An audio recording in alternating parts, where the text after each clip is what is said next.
Welcome back to PC Pal.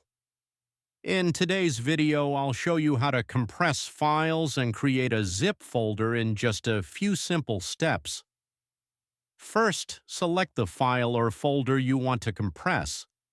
Now right-click on it, and from the menu choose Show More option, then go to Send to and select Compressed Zipped Folder.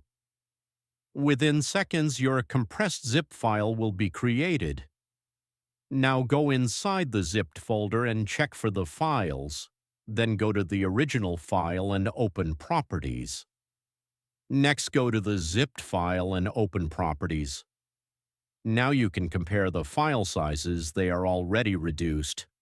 File compression is a quick and useful way to save space and organize multiple files into one.